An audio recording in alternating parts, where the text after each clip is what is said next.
Hello, everyone, and welcome back to 10-Minute Election. As where I live, really somewhere that's usually pretty hot, but it is snowing. It has snowed a lot the past couple of days. It's certainly something new, but there are also a whole lot of power outages, so I'm hoping that that can get fixed. Anyway, I want to talk about the future of the Rust Belt today in conjunction with really where the rest of the country is, a little bit of Joe Biden approval, and I want to talk about this as well because this is big news. Some former Republican officials, 120 some odd, are floating the possibility of forming a center right party. This has really been news all throughout the past week. So, a group of more than 100 former Republican officials led by we don't exactly know who, but Evan McMullin we know is one of them and has been one of the most vocal. He ran in 2016 and finished a very strong third place in Utah. He was actually given a fighting chance to win the state by a lot of pundits. So they're considering forming a center right party due to their unhappiness with the direction of the GOP. And remember, we have we saw that in the Liz Cheney and Marjorie Taylor Greene votes, as well as impeachment, especially the House Republican caucus is very united. Although I suppose the Liz Cheney vote's a little bit of an outlier because they did vote to keep her in by about a two-thirds to one-third vote. So obviously they're trying to keep their unity, but Kevin McCarthy, in meetings with Donald Trump and Senate Republicans as well, show that that unity might be more in the direction of kind of around Trump, but then Big Tent from there, but with still cautious loyalty to Donald Trump as the center point. That might not prove such a good strategy because he's only at about 33% approval nationally, but we'll have to see. Again, he's a former president, so we don't have too many polls. So, um, the basics are yes, that a lot of former Republican leaders from Bush 1 and 2, even some from Ronald Reagan. Still, they want a clean break from Donald Trump, and it would exemplify obviously how fractured the Republican Party is. I will link this article in the chat, by the way. It's about 6 days old, but it's still certainly pertinent. So yes, it's Trump administration officials, both Bushes and Reagan. They're really talking about the Republican Party's future. So the three options that they are discussing right now are forming a faction that would operate inside the GOP, forming a faction that would operate independently of the GOP, kind of like the Lincoln Project, sort of, or forming a new party altogether. And so those are really the three options on the table. I think what is most likely is probably one of the first two because forming a new party, suffice to say, is hard. But it'll be interesting to see where this goes because I want to talk about what happens if this happens. So I believe that if they form, I'm calling it the classical conservative party, right? So we have the Trump GOP and the classical conservative party. This may force a split in the Democratic Party because we have the Democratic Progressive Caucus, the House Progressive Caucus, now controls 94 seats out of the Democrats, 224. So that's not a majority, but it's very close and it's enough to have significant leverage within the party. So I said, all right, what if progressives actually split off from Democrats? And obviously, if they don't, if it's just three parties, the Trump GOP, classical conservatives, and Democrats, then all of the progressive states just go to Democrats. But we have 126. Really don't pay attention to the electoral votes here as much as the states. So the Trump Republican Party is strongest in the Midwest because these are the states that he won resoundingly, even comparatively to John McCain and Mitt Romney. These are the states of like Indiana and Ohio. And I know Ohio went for John Kasich in the 2016 primaries, as we can see here, but it's still a Trumpy state, as indicated by the fact that it went to Obama twice and then to Trump by 8+ points. West Virginia, obviously, Kentucky and Tennessee, South Carolina is very pro Trump. The state of Alabama, and of course Florida. Florida, we saw after it went to Obama twice and then it went to Bush twice, but very, very narrowly and debatably the first time. It went to Donald Trump by 3.5 points this election. So I think it has a very good chance of staying. If if the candidate here were to be a more classical conservative like John Kasich, for example, although I know he actually endorsed Joe Biden, but if Republicans were to run John Kasich in Florida, I don't think they would have as good a chance as if they ran Donald Trump. The enthusiasm for Donald Trump is just different in Florida, and if he can continue getting that Hispanic vote, I think that this Trump GOP faction, what we're seeing right now with Kevin McCarthy and whatnot, has a very good chance of coming out on top in Florida. Now, where would classical conservatives be strongest? Well, they would be strongest out in the West, in Texas, throughout the central United States, Kansas, Missouri, Wyoming, of course, Utah. Utah is a pretty obvious classical conservative state. I'm actually going to give this one on second thought to the Trump GOP just because of that primary win in 2016. The classical conservatives would be competitive here, though. So, classical conservative strength is down here throughout the central part of the country. Trump's strength is throughout mostly this Midwestern down into Southeastern part of the country. So, where's the Democratic Party's strength? Well, that's going to be in kind of the southern, more pragmatic Northeast, right? That's kind of like New Jersey, Delaware, Maryland, Rhode Island, Connecticut. That's really going to be the Democratic Party stronghold and going down into Virginia, right? These are kind of the states where, Joe Biden would be winning as opposed to someone like Bernie Sanders or Amy Klobuchar, even Pete Buttigieg representing kind of the left flank of this classical Democratic Party. Other places that the Democratic Party might be strong: Illinois.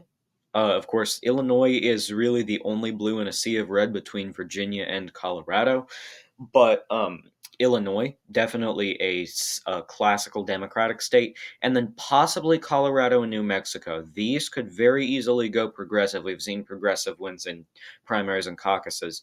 But especially New Mexico.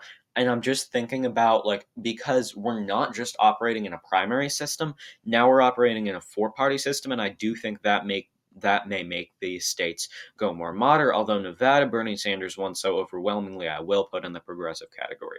Speaking of which, where is this progressive strength going to be? Progressives will be very strong on the West Coast. Hawaii could go either to progressives or Democrats, and they will be strong within this kind of more liberal Northeast. And by the liberal Northeast, I mean like New York, Massachusetts, Vermont, and New Hampshire, as well as up in the Rust Belt. Progressives are going to be stronger than Democrats. We saw progressive wins, especially in 2016, all throughout the Rust Belt. Now, because Minnesota is the only true blue state in the Rust Belt, that's the only one that I classified as progressive. But I think if, like, Pennsylvania were to be won, it would be won by a progressive in a four-party system with presumably ranked choice voting, as well as DC. DC is, of course, quite progressive. So we see that this isn't necessarily for the electoral vote. This is just kind of seeing where the different strengths lie and what might happen in this scenario.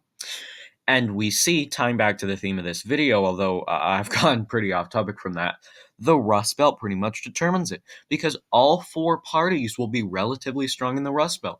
The Progressive Party, if liberal candidates are going to win, it's going to be progressive. You see, this region is very fiscally liberal and socially and culturally conservative. Fiscal liberal, social conservative. That's actually true of West Virginia, West Virginia too, but West Virginia, we saw that conservatism went out a long time ago. In the Rust Belt, it still hasn't. And that's really what these white working class voters are. I think they would actually agree with a lot of Bernie Sanders' fiscal policies. It's just that they agree with Donald Trump's populism. So if progressives if there is a populist progressive candidate, a good populist progressive candidate, they are probably going to take the Rust Belt.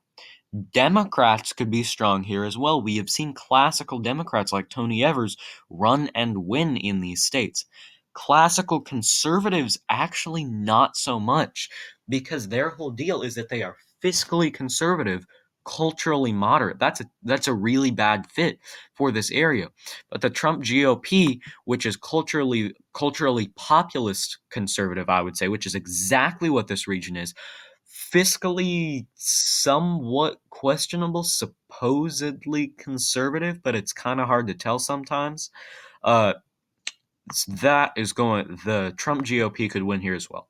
So the two factions I really see being the strongest in the Rust Belt are the Trump GOP and the progressives. The Rust Belt is really an area of populist extremes, and we've historically seen populist candidates do best in the Rust Belt states. We could see Democrats win here, though, and I think Democrats would definitely win over classical conservatives. Even Republicans that have won here, they're populists. Well, Scott Walker in the state of Wisconsin, I think, was certainly a populist. So, keeping that Rust Belt in mind, that's really important because as we move over to the 2024 electoral map, this is what we've got. I'm assuming that Nikki Haley will be the Republican nominee, not necessarily because she will, but just because she's a pretty, honestly, for where the party is right now, she about straddles all the factions. She would be your prototypical Republican candidate right now. And I'm assuming that Joe Biden wins for re-election because, frankly, I think Joe Biden is a much stronger candidate than Kamala Harris. So the 8 battleground states, right? I have Joe Biden at 230 electoral votes, Nikki Haley at 148. The 8 battleground states: Arizona, Texas, Florida, Georgia, North Carolina, Pennsylvania, Wisconsin, and Michigan. So if Joe Biden can win Wisconsin, Michigan, and Pennsylvania, that puts him over the top. He's won the presidency. It's over. If Nikki Haley can win Wisconsin, Michigan, and Pennsylvania, that obviously doesn't put her over the top, and Joe Biden's still actually leading right now. But these are states that are going to be substantially more friendly to Nikki Haley. Arizona, I think that one will go Democratic, narrowly. Texas, I think with Nikki Haley on the ballot, goes Republican. So then it's down to North Carolina, Georgia, and Florida. And these are especially favorable matchups for Nikki Haley, because especially if we have a ticket like Haley Rubio, for example, Haley Rubio's winning Florida, no question. Haley Rubio might win Florida by a likely margin. Then the election is coming down to Georgia and North Carolina, and these are favorable states for a hypothetical Haley Rubio ticket. North Carolina, any of these states would put Nikki Haley over the top, and I think North Carolina is where that would be found. So I think in this scenario, Nikki Haley wins North Carolina, maybe Biden pulls out a win in Georgia, but it's not going to be enough, and Nikki Haley wins this election with 280 electoral votes. So let's run a few more Rust Belt scenarios because we see the Rust Belt is really deciding this election. So let's say Joe Biden isn't quite as strong in the Rust Belt, but he's still a fairly popular president. That would mean the first state that Joe Biden would win in the Rust Belt is Michigan, right? Let's say he takes Michigan by a lean. Let's say let me leave Pennsylvania blank for right now. And let's say Nikki Haley is able to take Wisconsin. All right? So that's 245 for Biden, 158 for Haley. Now the election goes down to the South. Texas, Nikki Haley wins, tilt margin. Arizona, Joe Biden wins, tilt margin. So now the election comes down to these 4 states: Pennsylvania, North Carolina, Georgia, and Florida. And if Joe Biden wins any one of these states, he has now won the election, right? If Joe Biden wins Pennsylvania, that's it. If Joe Biden wins North Carolina, which I think is the least likely, that's it, 273 electoral votes. If Joe Biden wins Georgia, that's it. And if Joe Biden wins Florida, which is unlikely on a Haley Rubio ticket, but potentially more likely on any other ticket, given that, again, this is a Trump GOP state, not a classical conservative state, Joe Biden wins Florida, it's done. So, and let's even assume that Nikki Haley is stronger with these because I said Arizona is a classical conservative state. Nikki Haley might be stronger with these voters. I'm putting it as a tilt because I think demographic changes will override that, but let's say they don't. So in that case, this election is coming down to these 5 states, and now Joe Biden is going to need to win 2 of these to take it, unless he wins Florida. If Joe Biden wins Florida, the election's over. But otherwise, he's going to need some combination, and I think that would be found in Pennsylvania and Georgia if Nikki Haley's able to win these other 3 states. Otherwise, that's Pennsylvania and Arizona. But you see that this Rust Belt is really determining the presidency, or at least it is marking a huge, huge narrative shift here. Because here, besides this Rust Belt of Wisconsin, Michigan, and Pennsylvania, really these Rust Belt states, the election comes down to, and I'm going to go ahead and try and classify these states, right? I'm going to keep Arizona as a tilt Democrat, Texas, tilt Republican, Georgia, tilt Democrat, North Carolina, tilt Republican, and the state of Florida is going to be a tilt Republican as well. Okay, so now, given that all of these southern battleground states narrowly favor Nikki Haley this election, this Rust Belt is going to determine the election.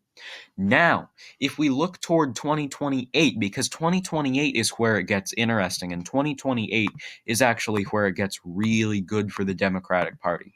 Because by 2028, presumably, I'm going to leave the other states as is because these 8 battlegrounds should be the same battlegrounds. But here's what's going to happen, right?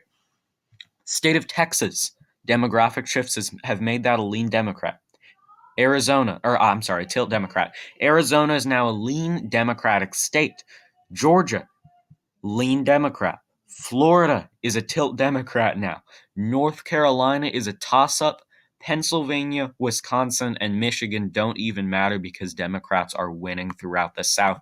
And even if we take away Texas and Florida, they've still got Arizona, they've still got Georgia. And assuming that they hold on to some of their Rust Belt strength, I'm not even saying they have to hold on to all of it, but assuming they can eke out a victory in Michigan, there's the election. So there are a lot more paths and a lot more optimism, I think, for the Democratic Party in 2028. I favor the Democratic Party unless there's a popular Republican incumbent or Joe Biden's really unpopular after winning a second term to be the early favorite in the 2028 election, not so much in 2024. So the last thing I want to hit on is Joe Biden's. Sorry, I'm used to saying Donald Trump. Joe Biden's approval rating. It's pretty good right now, especially for the polarization that has taken place in this country. Joe Biden is still riding pretty high. He's got something like he's got a plus 18 approval margin, and even Trump's favorite pollsters are saying that. So let's compare him to Donald Trump. He's riding a solid 8, 9, 10 points ahead of Joe Biden to this point. Obviously, he's behind Barack Obama. Barack Obama had that big honeymoon period, but he's ahead of George W. Bush, who was given very high marks for the transition. He's about where Bill Clinton was, although he's even ahead of Bill Clinton right now. George H.W. Bush, we didn't have any polls, and after this, it gets kind of iffy, but he is ahead even of Ronald Reagan, who won in a landslide over Jimmy Carter. So Joe Biden should be feeling pretty good about where he is right now, but then again, we really shouldn't be focusing on approval polls as much as these Rust Belt states of Wisconsin, Michigan, Pennsylvania, and possibly even Minnesota. All right, that's all I've got for y'all. Thank you so much for watching. I know this has been a longer one, but thanks for bearing with me. We are super close to 50 subscribers, so if you enjoyed the video, please like, comment, subscribe, and potentially follow the Instagram. It is 10-minute elections, all lowercase, all one word. I got some bonus content on there, so if you are interested in that, hearing more from 10-minute elections, that is the place to be. Once again, thank y'all so much for watching. I hope you stay safe, and I will see y'all next time.